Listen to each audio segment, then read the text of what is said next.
Why is it that some people get accolades and move up the ladder while others don't? In my LinkedIn Learning course, I'll tell you what separates the best from the rest. I'll share secrets that help me land promotions, build relationships, and stand out as a power performer. I'm Nicole Dove, a cybersecurity leader and host of the Urban Girl Corporate World podcast. Are you ready to level up your career? Let's get started.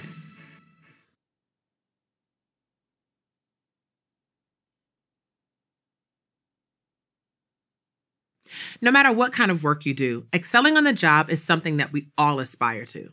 And if you look at teams, performance is usually categorized as excellent, good, or needs improvement. While it's fairly easy to identify whose performance is ranked as needs improvement, what separates a great or power performer from a good performer may not be so obvious.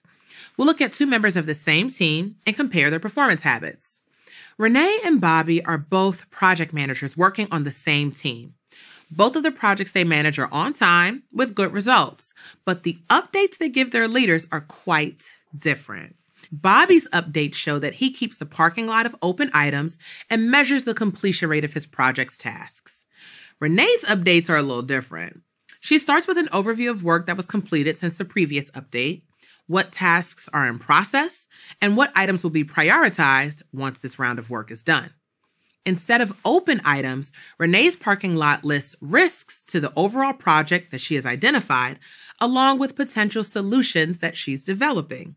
She's also built a library of best practices that she has discovered along the way to share with other team members to help improve their workload efficiency. On top of that, Renee built a one-page executive summary of her updates that she uses to share with all of her key project stakeholders and with the project team that she's currently managing.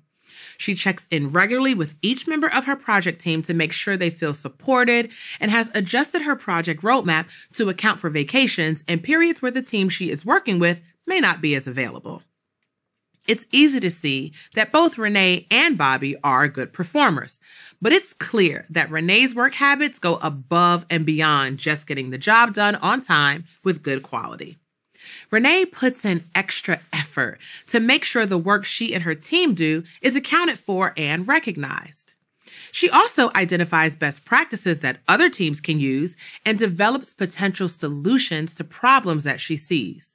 Renee also does a good job of checking in with her team to make sure they are happy and supported and adjusts her project schedule to make sure they can take time off without negatively impacting project productivity.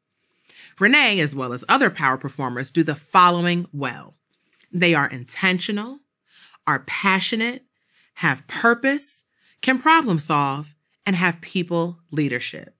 So, ready to level up and become a power performer?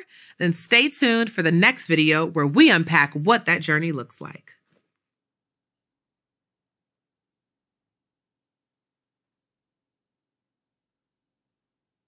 Beyonce wasn't built in a day, and great performers aren't either.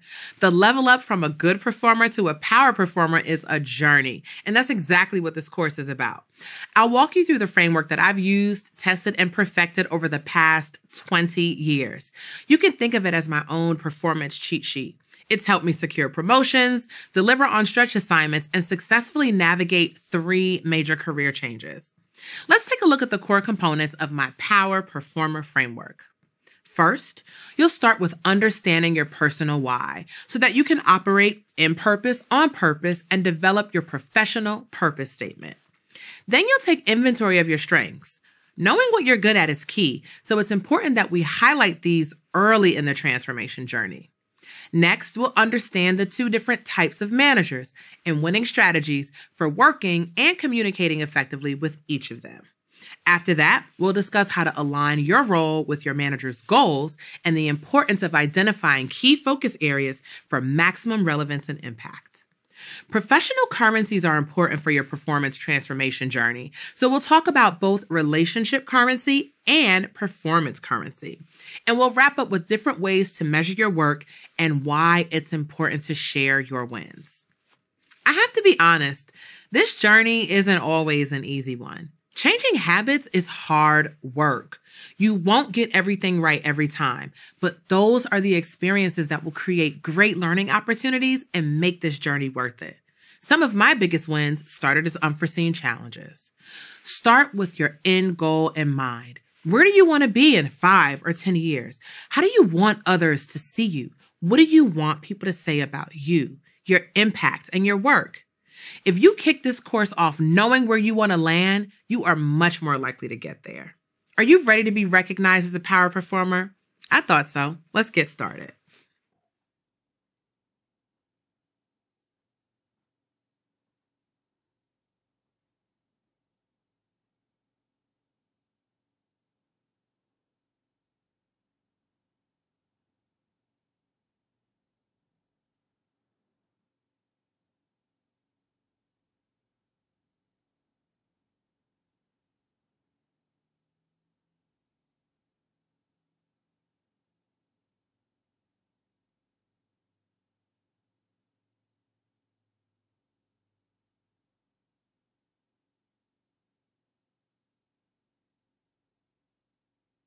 A few years ago, a company I worked for launched a brand campaign that challenged us all, both clients and employees, with the question, what are you working for? And I love that because I believe it's important for us to know our why. Only then can we operate in purpose, on purpose. This includes everything we do inside and outside of the workplace. It's important for us to be clear on what our reason is. My purpose is showing people that the space between where they are and where they want to be isn't as big as they think, and encouraging them to move. It's what anchors me. And guess what? Whether I've known it or not, it's extended into every job I've taken, every team I've led, every speech I've given, and every podcast I've produced. You can even take a look at my LinkedIn course library. The basis of each course aligns with my why. Helping people succeed. It's intentional because my why is rooted in helping others win. So when things get challenging, when I pursue new opportunities, or find myself getting off track, it's the very thing I remind myself of. So think about that in relation to your own career. We are all tasked with owning and managing our careers. A big part of that is making sure that our purpose and the things we enjoy are part of the roles that we take. But what if you don't know what you enjoy? What if you haven't nailed down what your purpose is? That's okay. Remember, Beyonce wasn't built in a day, but know this, it's your responsibility to seek and find out what lights your fire and explore how that can be incorporated into work. Make that part of your path and your process. Find work that you find pleasant, inspiring, and rewarding. And don't worry if the entire job isn't exciting. I love my job as a business information security officer, but there are certain elements of it that I find challenging. But ultimately, the work I do is rewarding and I enjoy the end result. This is the most important element of the framework because everything else rests upon knowing your why. So if you don't know your why, be intentional about finding it. And if you do, spend time identifying if elements of it exist in your current role or future roles that you aspire to. So ask yourself, what are you working for? Is it to provide for your family? To build the life you've always dreamed of? Whatever it is, write it down and keep it close. That is your purpose. Not sure of what you're working for? No sweat. Write out a list of things that you enjoy doing. Then find what all of those things have in common.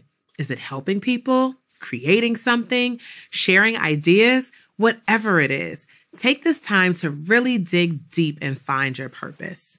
Then join me in the next video because we're moving on to the next step of our Power Performer framework, and that's taking inventory of our strengths.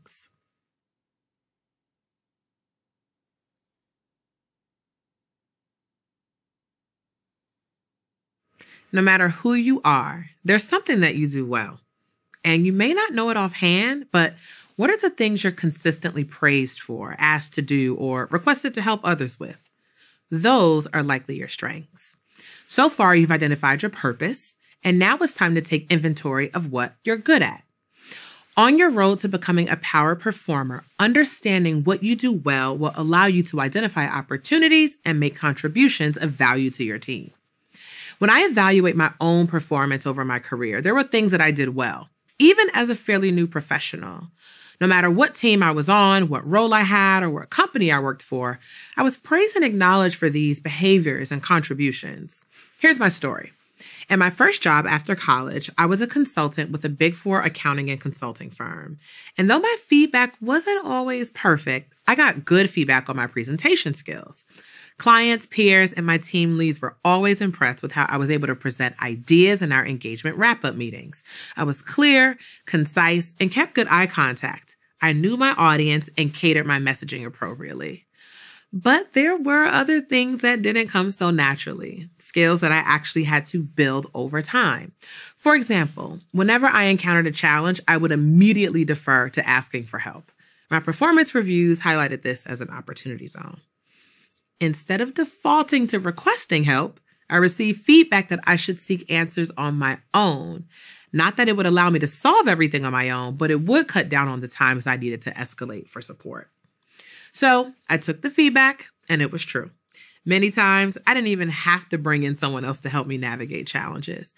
And when I did, they were impressed that I had identified potential solutions, so all they had to do was choose or tweak one. Now in my career, I am the one often approached to help solve problems. And when your team is pretty big, this can take up a lot of your time. So I quickly learned just how valuable innovative problem solving really is. Collectively, the things you're naturally good at and the things you learn to be good at are your strengths. So what things are you good at? You'll know because you're likely praised for those things. Can't remember? Take a look at your past performance reviews or consider what your coworkers often ask you for help with. Make a list of your strengths and keep it close by. You'll need them as we move on to build your power performance strategy. So stay tuned for the next video where I'll talk about 2 distinct types of managers and how you can adapt your working style to drive success.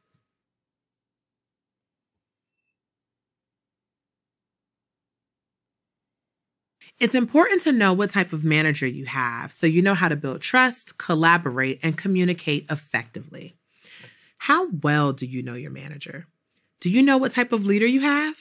While there are huge varieties of leadership styles, there are 2 that stand out: micromanagers and macromanagers. I've had the pleasure of having both types, and you probably have too, so let's break both down. Micromanagers are interested in details. They typically like to understand what your plans are, how you intend to execute them, and can come off as a bit critical. But on the other hand, macromanagers don't give too much direction, may not be as available, but still expect you to get tasks done. The thing to note is that they both want the same thing: projects and tasks completed with quality. What makes them different is how they partner with you to get there. Micromanagers usually get a bad rep as being a nuisance, and honestly, sometimes they can be. But what I've learned is that proactive communication is key. Do yourself the ultimate service by getting them what they need before they ask about it. How does it work? When you give updates to your manager on a project, structure them with these 4 elements: tasks you've recently completed, tasks that you're currently working on, what things you'll perform next, and areas where you need their support to make anything happen. Giving these types of updates taught me 2 things. 1, people are less likely to ask you for something when they owe you something. And 2, giving these updates regularly kept me organized and accountable, which improved my performance. So everybody wins. Now let's talk about macromanagers. While many people think they would love to have a macromanager, these leaders can also be challenging because they're known for defining what they want you to accomplish without giving much direction on how to get it done. I dealt with micromanagers in the beginning of my career, and just when I had mastered them, I had my first macromanager. And because things had gone so well with my micromanager, I thought I'd treat my macromanager the same. Well, that couldn't have been further from the truth. Where my micromanagers would respond with zeal to my updates, I got nothing from my macromanagers. I quickly figured out that while micromanagers appreciated input, macromanagers were more interested in results and output. The key to a macromanager is highlighting your results instead of the path. Macromanagers usually operate with a certain amount of trust and confidence in their teams, so they aren't typically concerned with how you get things done as long as you get them done. So if you encounter a roadblock and can't find a solution independently, focus your support requests on how it will impact the end goal so they have an incentive to get involved. Another good strategy to use with your macro manager is under-promise and over-deliver. This strategy creates the perception that you are constantly exceeding expectations. Macro managers can be flexible on timelines, so if you can get something done in 3 days, tell them that you'll have it in 5. Even if you get it done in 3, you can spend day 4 reviewing it for ultimate quality and still submit it a day early. These seemingly small things are really big things and create your reputation as a power performer. But what helps even more is understanding how your role helps your manager achieve their goals. We'll talk about that in our next video.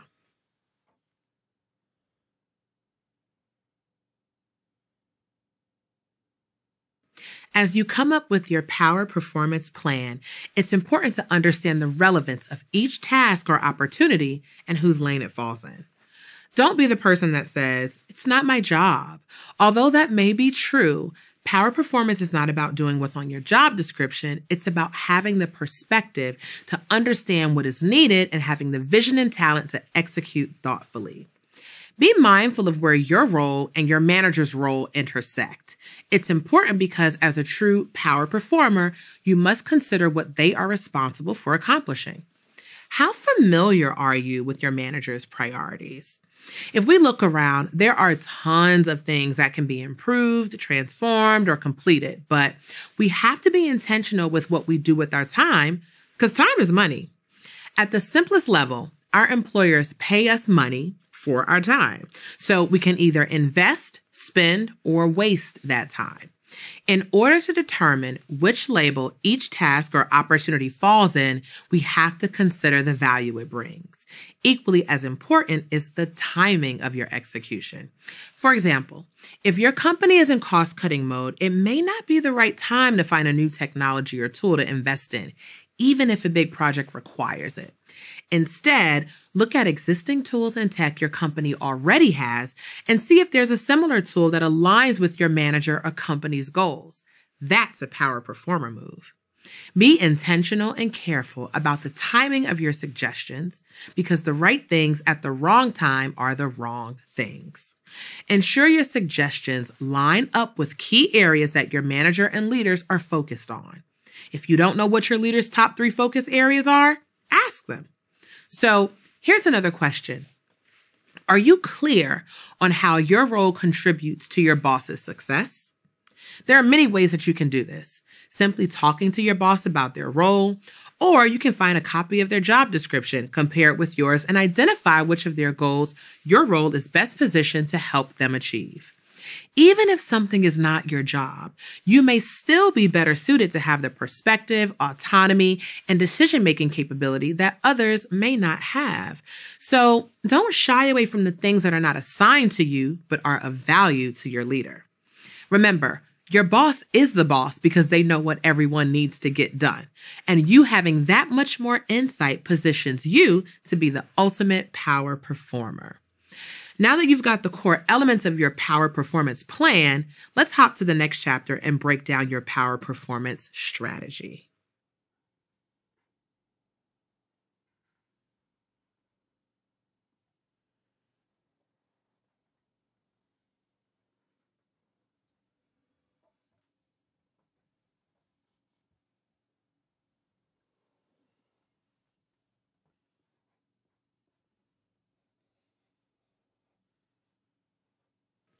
Nearly a decade ago, I attended the Black Enterprise Women of Power Conference for the first time.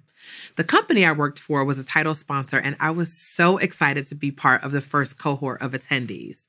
While there, a keynote was delivered by none other than the Carla Harris, a Wall Street executive and an amazing keynote speaker.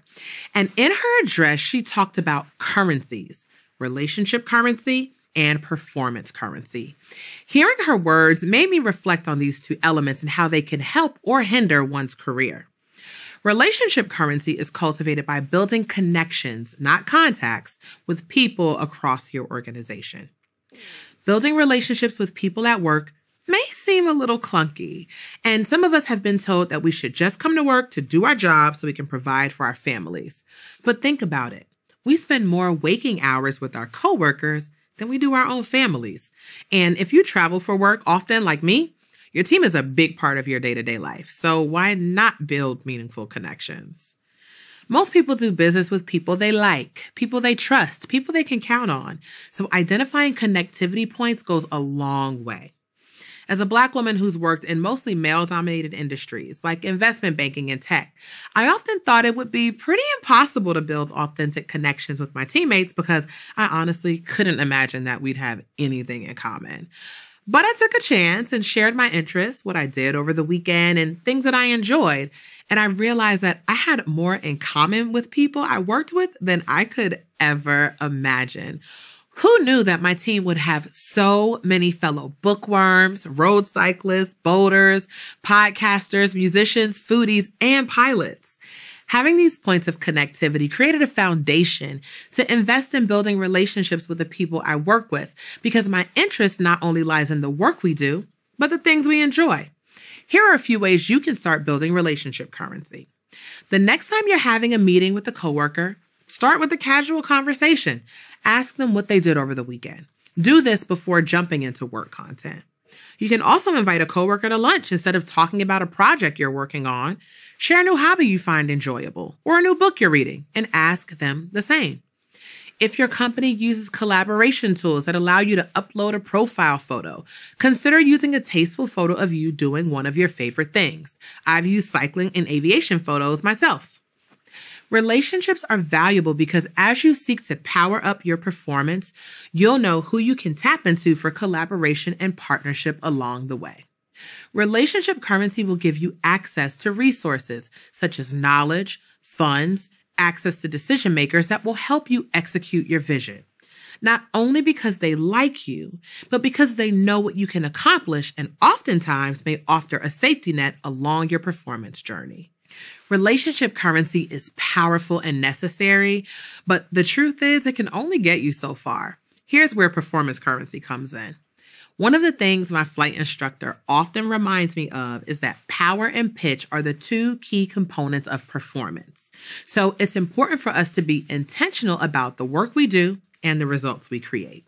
Now, you may be in the earlier part of your power performance journey. No sweat. We all have to start somewhere. One of the ways you can enhance your performance currency is improving the quality of your work. Making sure that you understand the task, the deadline, and get it done with quality goes a long way. Once you get the foundations of performance currency solid, then you can begin to get creative and innovative, identifying ways to enhance the process, unlock improvements, and deliver additional value while still getting the task at hand complete. Hard work works, smart work does too. And working smarter and harder will help you build the performance currency needed to excel along your power performance journey.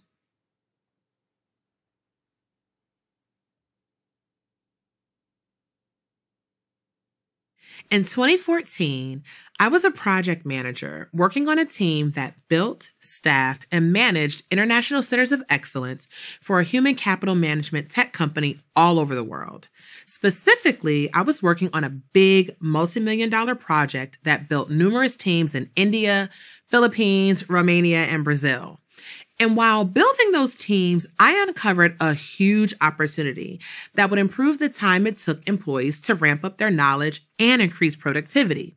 I had a vision for how small changes would save the company lots of time and money while improving both employee and customer experience. Win-win. But before I presented the idea to my manager, I tested the idea with a small team I built in India, and thankfully it went really well. So I documented the results and built a case study, or pitch, if you will, for how and why we should deploy the same strategy for a new office we were building in Romania. And of course, I was the person who could do it. After the team in India, I built a new team of 40 in Romania that was perfect for the next rollout. I did not think that my leadership team would let me carry the idea forward, but I figured if nothing else, they could see that I was a strategic, innovative thinker who could effectively operationalize a vision. So hesitantly, I started by presenting the idea to my manager, who had me present it to our VP, and ultimately got it presented to our company president. And guess what? It got approved. So I moved to Romania for a few months and implemented my idea with the support of a local innovation team, and we successfully carried it out. What I did was pretty bold. Think about it. I started testing my idea before presenting it to make sure it could actually work. Sure, there were a few kinks I had to iron out, and when I did, I requested support and approval to deploy it at a larger scale.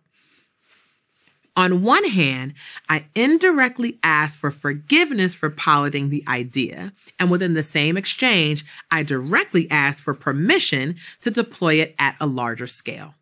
Do you ask for forgiveness or permission? Most people believe if you ask for forgiveness, it means you're bold. Well, that's not the case.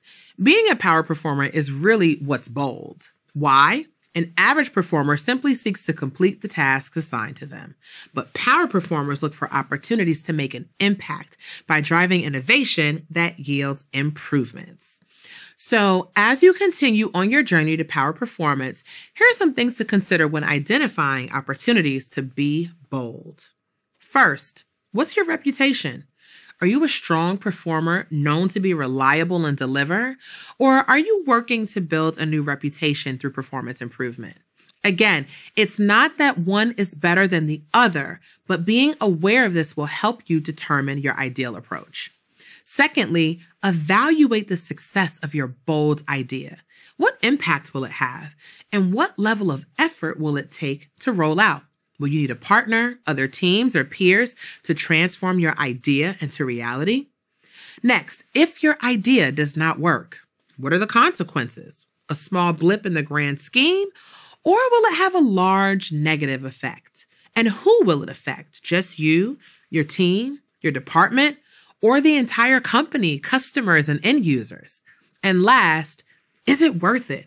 Don't become so committed to an idea because it's yours. Because get this, now that you are aligned with your manager's goals and have an eye for opportunity, you're better equipped to spot more opportunities to make a huge impact through bold action. A key part of power performance is defining key performance indicators and measures of success. Let's hop to the next video and take a look at metrics that matter.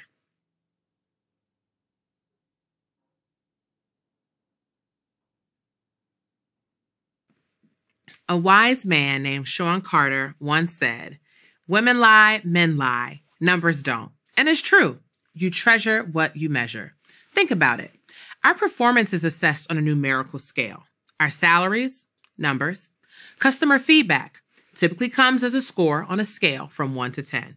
We even judge how great the weather is based on the temperature stated in degrees. I'm working on my private pilot's license, and if the wind gusts exceed a certain number, I won't fly. So why don't we treat our performance and project ideas the same way? Sure, our managers do it for our annual performance review, but power performers don't wait a year to review their own performance. They are regularly assessing their performance, measuring the value they create as often as every project they work on. It's a great way to assess the impact and value you create and where you may need to adjust your power performance strategy. Think measuring performance is hard? Well, I will admit it's not the easiest thing in the world, but thankfully I've been through the trenches, and here's a way you can do it that's not labor intensive. A key to performance measurement is to define KPIs or key performance indicators early on. Don't wait until the end of your project to do this. How do you create KPIs? By defining what success looks like. If the project goes well, how would you know? And if the project misses the mark, what indicators would give you that insight? There are two types of metrics you can use to evaluate your projects: quantitative and qualitative.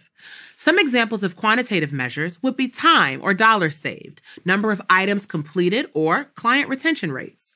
Qualitative measures would assess things like customer sentiment, product quality, and observations. So as you set out to make an impact through your bold contributions, make sure you've considered how you will measure them, not only so you will know how powerful your performance is, but so that you can also share it with others, which is exactly what we'll talk about in the next video.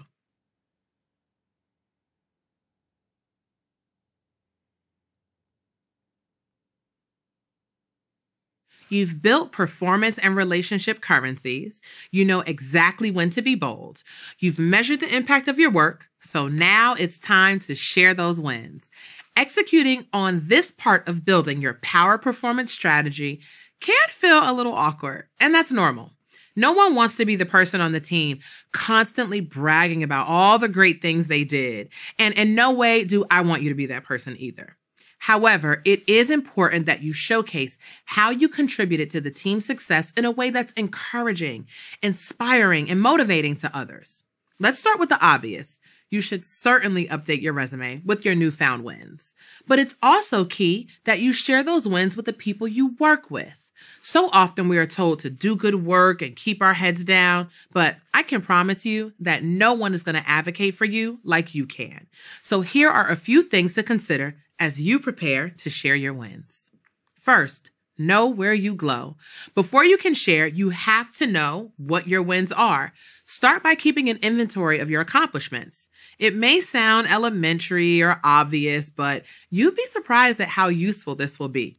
If you've ever gotten to your annual performance review and struggled to remember your projects and accomplishments from earlier in the year, then you already know how helpful this practice is. I track mine by project and by quarter, and it's super helpful for not only performance reviews, but one-on-ones and team updates. Next, lean back into the relationship currency you've built and think about who you'll share your wins with. Not sure where to start? A good set of colleagues to start with include your manager, your mentors, project leaders, peers, and direct reports. When determining what you'll share, think about which projects and wins they'd find most helpful to learn about, either because it's a project that intersects with one of their own, or it may relate to their interests or a challenge they're looking to resolve. Last, consider the form where you can share these wins. Some of my go-tos are one-on-ones, team meetings, and coaching or mentoring sessions. I also find myself using these wins as accomplishment statements on my resume, which makes it easy to bring up during job interviews, but I also share them when I'm giving speeches on related subject matter, as well as podcasting and networking.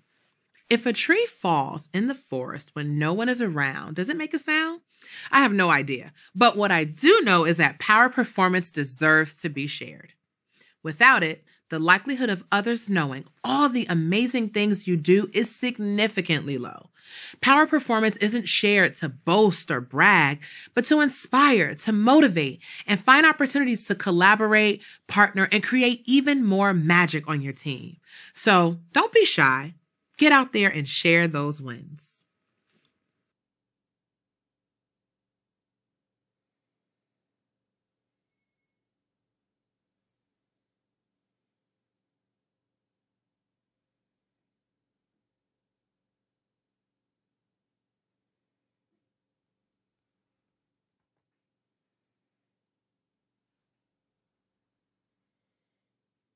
Congratulations! Not only did you make it to the end of the course, but you are now equipped with the key elements you need to become a power performer. And as you can see, it's more than just the work. It's about knowing your personal why, doing work that matters, sharing your wins with the right people, and aligning yourself with the opportunities that showcase your best strengths. Power performance is not about perfection, but it is a journey. So if you don't have it all together, don't beat yourself up. Beyonce wasn't built in a day, so give yourself some grace. What I can assure you is that you have everything you need to be successful, and now you know exactly how to tap in. You can learn more about my own power performance journey and hear from my peers, bosses, mentors, and sponsors by tuning into my podcast, Urban Girl Corporate World. Thanks again and keep winning.